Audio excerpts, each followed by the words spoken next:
Hey guys, well, I am out here at the wonderful Battle Creek Balsa Beast flying field. That's our toilet, in case anybody cares, probably not. As most of you know, I have done away with the with the local flying club that I've been with for literally my entire life.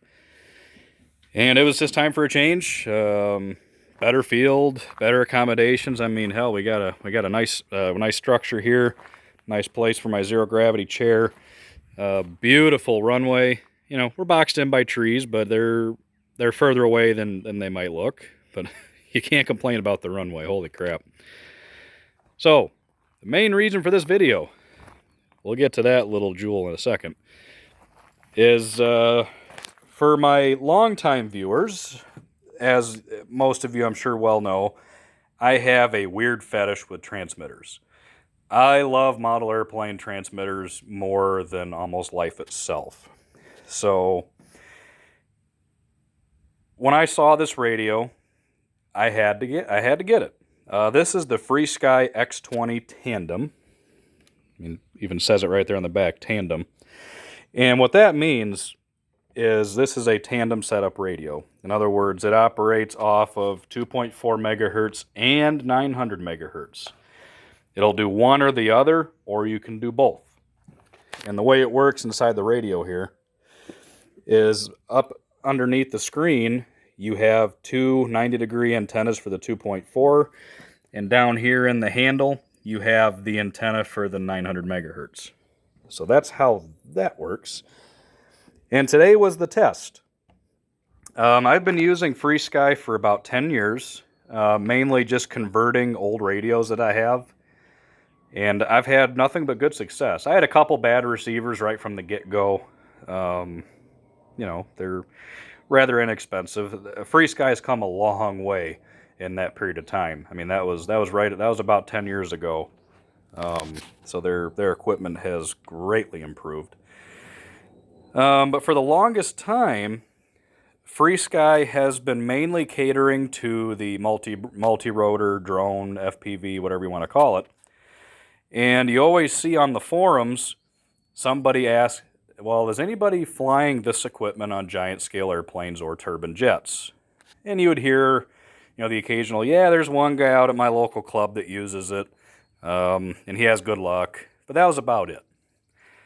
So FrSky decided to come out with a transmitter that will definitely cater to the multi-rotor community, but was more targeted toward your common, everyday model airplane flyer, like moi. So the first thing you see with this radio, other than it's just a beautiful piece of machinery here, it looks a lot like the Jetty system. And that's actually exactly how it works. Let's get this thing turned on here. Welcome to Ethos. So you have the option to upload a picture of your own airplane. I'm not taking the time to do that.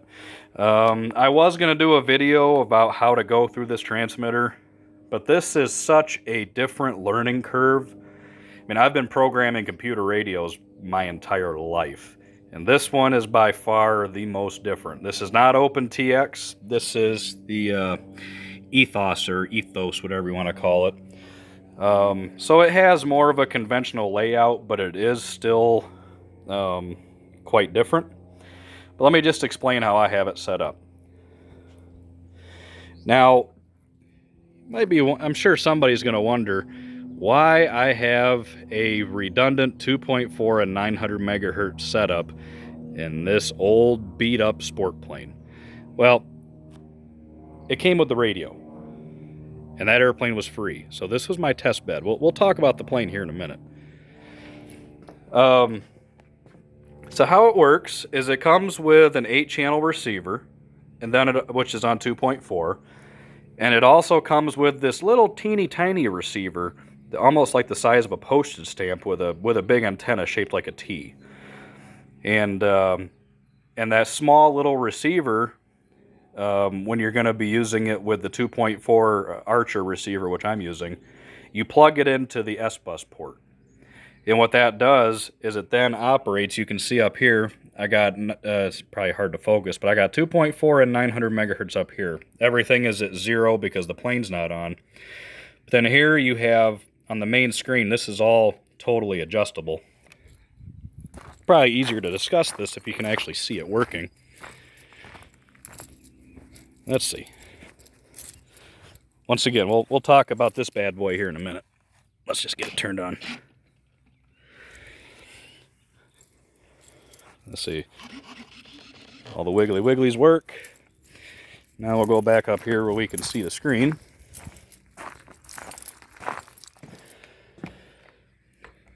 So now on the telemetry, you can see two sets of numbers here. I've got obviously my timer, which is set on my throttle. Reset that. But there's two boxes here that say RSSI. Don't ask me what that means. I don't know. But what it basically is it's showing you your live real-time signal strength. So as you can see, the further I get away from the airplane, the signal drops from 100. Now, you can adjust the warnings for these RSSIs. In other words, if you get too far away, it'll say RSSI warning. And if you are really too far away, it'll give you a critical warning, which means whatever you're doing, you better do it a hell of a lot closer to yourself. And those values are adjustable.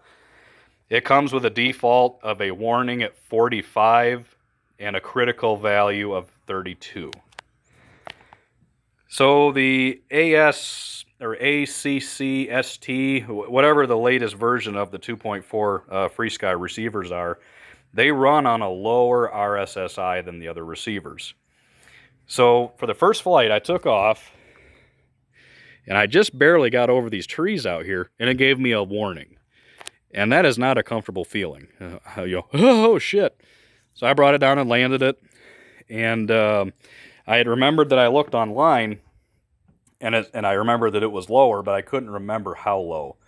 So I adjusted it down to 40 and 32, and I took off again, and I was flying way the hell out there. The plane was just a speck. And I was looking down at my screen, seeing my real-time value, and the 2.4 was mainly in the 40s and 50s, and the 900 megahertz on the bottom was in the 60s and 70s, which is very good. And when I had it set at 40, it gave me one warning. And the values are going up and down real fast. Because it all depends on, the angle of the airplane, because you have two 90-degree antennas in here. You have 90-degree orientated antennas in the airplane. And when you're way out there, depending on the angle of the airplane, you may not have as good a signal. So it fluctuates. So it gave me one little warning. So then I went online and realized that for this type of receiver, you need it set at 35 and 32. So I set it at 38 and 32 because I am not flying that far away all the time. I just did it for a test. And also you see here I got real-time telemetry, and all of this is customizable. You can do whatever you want. It's good stuff. Now my only complaint so far with this radio is, I thought I bought it because I was waiting for FrSky, even though I'm a Futaba man. Mainly I fly Futaba and Airtronics. 2.4 that is. Hold on. Receiver is still on. No, it's not. You don't know. For 2.4, I mainly fly Airtronics and Futaba, as I'm sure most of you know. But I've always liked the FrSky. And when they came out with this radio, I just fell in love with it. I thought it was really cool looking. The quality is excellent. Hall effect gimbals. Really good stuff.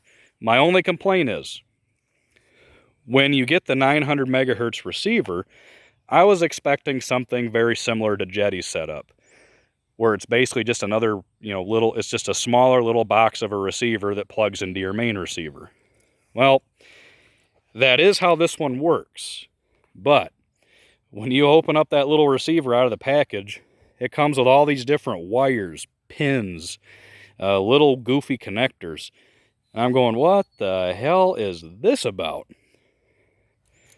And I'm looking at the diagram, and you got to solder it solder a pin or a connector or a wire to it based on what it is you want to use it for, because it's adaptable to a lot of the multi-rotor stuff. And they don't always use receivers. They use, flight control boards or whatever you want to call them. I don't want to sound stupid because I don't know. But so it's adaptable to pretty much, everything. As long as it's FrSky compatible, obviously. But I wanted something that was just plug and play.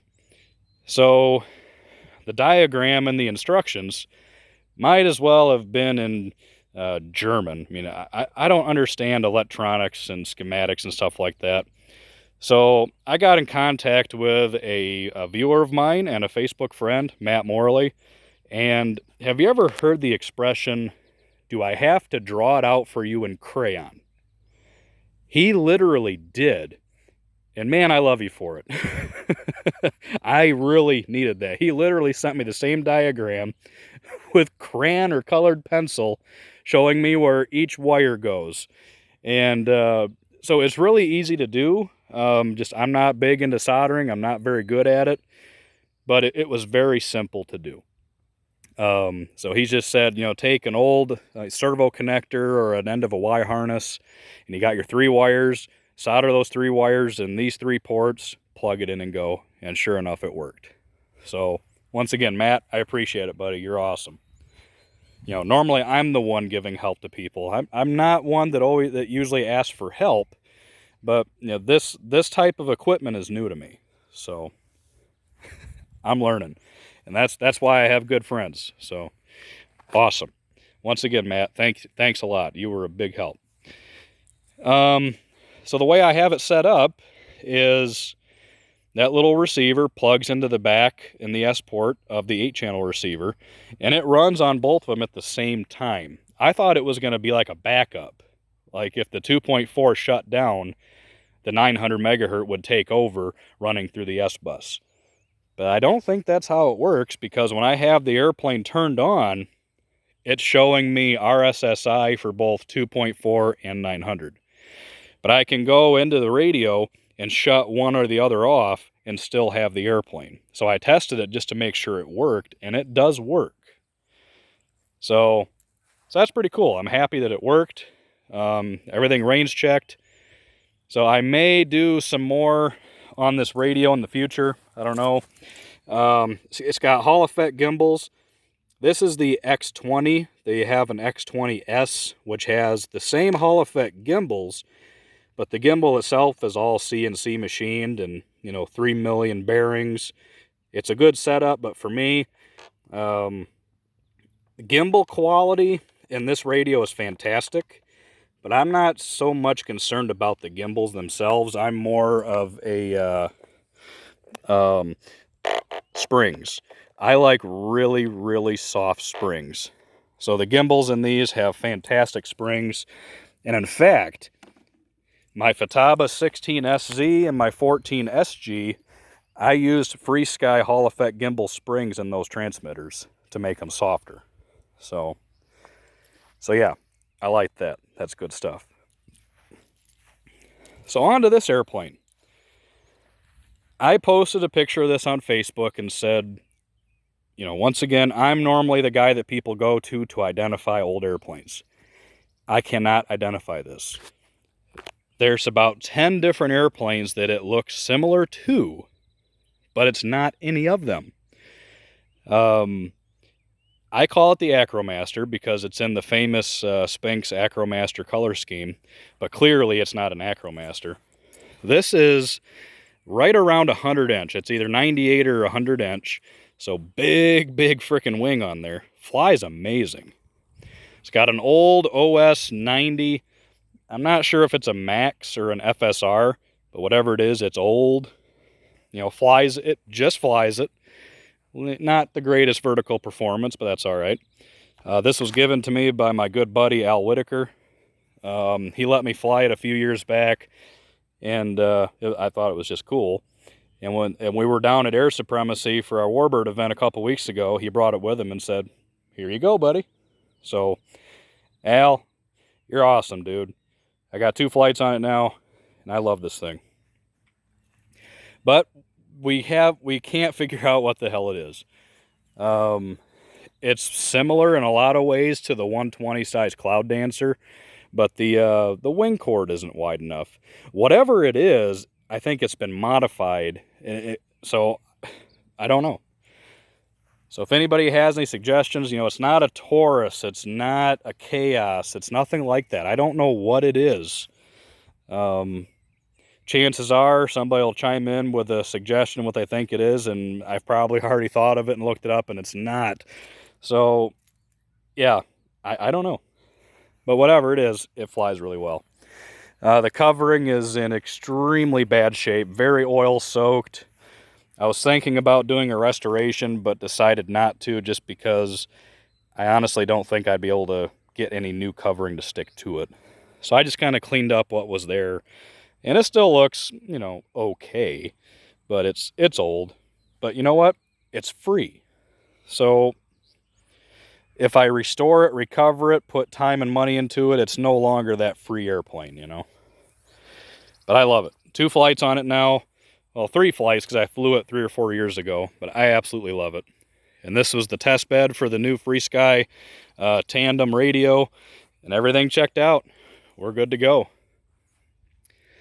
So if anybody's thinking about the X20 from FrSky, this is not going to be my primary transmitter. Not by any means. I am still Futaba all the way, and also Airtronics. But I do like the FrSky stuff. Unfortunately, the FrSky equipment that I have is too old for this to work with, which is no big deal. And I'll tell you what, there are so many people that bitch about that. Holy crap. They go, well, I'm not going to buy this radio because it won't work with a receiver I bought 10 years ago. Well, that's like saying I'm not going to buy this radio because it won't work with a receiver I bought in 1974. I mean, times change. Things progress. Technology progresses. So, deal with it. It's very reasonably priced. It's less than $400 shipped to your door.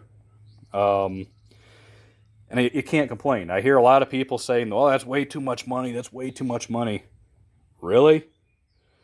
Really? That's not a lot of money. Trust me. For flying the type of airplanes that I do, this is a very, very affordable radio made by a company with a good reputation. So I'm going to do some more testing on it.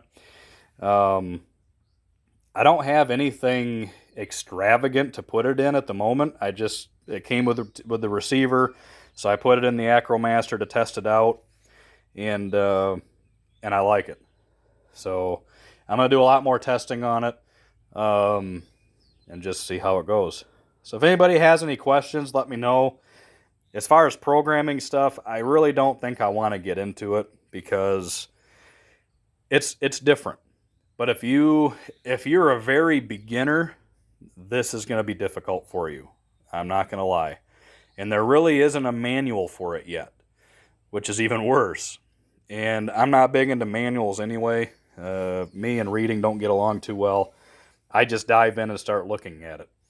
But all of the features are there. They're just different than what you'd find in, Futaba, Spectrum, High-Tech, Airtronics, stuff like that. It's all the same stuff, just different lingo. So it is there. You just have to look for it a little bit harder. But other than that, I really like it. Not sure what else to say. Having a good time out here by myself, which is fine.